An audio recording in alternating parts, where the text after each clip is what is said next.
आपण जर बघितलं तर आजवर धनंजय मुंडेवर राजकीय स्वरूपाचे आरोप होत होते, परंतु प्रथमच कौटुंबिक स्वरूपाचे देखील आरोप केले गेले. काय कारण असावं या सगळ्यामध्ये? हो, निश्चितपणे आता काय राहिलंच नाही ना. आता काय दुसरा आरोप करायला काही राहिलं नाही, म्हणून कौटुंबिक हल्ले सुद्धा त्या ठिकाणी केले जात आहेत. पण कुठवर सहन करायचं? एक सहनशक्तीची पण एक मर्यादा असते. ज्या गोष्टीमध्ये कुठल्याही गोष्टीचं तथ्य नाही, प्रत्येक गोष्टीला कुठला आधार नाही, माध्यमांसमोर यायचं, कुठलाही बेछूट आरोप करत सुटायचं, त्याला काही अर्थच नाही ना. म्हणूनच आज कुटुंबावर आल्यामुळं कुटुंबातर्फे कोणीतरी बोललं पाहिजे. यासाठी मी या ठिकाणी माझी एक नैतिक जबाबदारी म्हणून मी या ठिकाणी आलो आहे. कारण महाराष्ट्राच्या जनतेसमोर चुकीचा संदेश जायला नको त्यांच्या माध्यमातून, म्हणून या ठिकाणी आज मी आपल्यासमोर आलेलो आहे.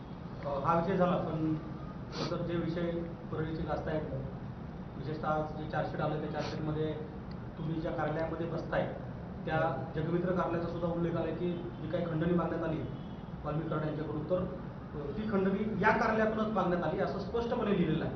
आपल्याला माहिती आहे इथं काय चालायचं? नाही, मला माहीत नाही की चार्जशीट मी पूर्णपणे वाचलेली नाही. पण जे काय असेल ते तपासा. ती चार्जशीट आहे म्हणजे कोर्टासमोर ती गोष्ट गेलेली आहे, न्यायप्रविष्ट आहे. आणि कोणीही या ठिकाणी आम्ही कोर्टाचा अवमान कधी करणारच नाहीत. आम्ही सरळ म्हणतोय की जे काही याच्यामध्ये कोण कोण दोषी असतील त्यांना शिक्षा झाली पाहिजे.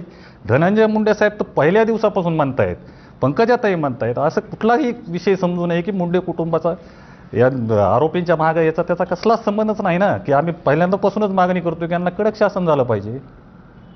पण एवढं सगळं झाल्यानंतर तुम्हाला असं वाटतं का की परळी शहरामध्ये, परळी परिसरामध्ये अथवा अशा काही घटना घडत होत्या त्यामध्ये आपल्यावरही काही आरोप झाले होते मध्य काळामध्ये, की काही चुकीचं चालत होतं किंवा या काळामध्ये जे आरोप झाले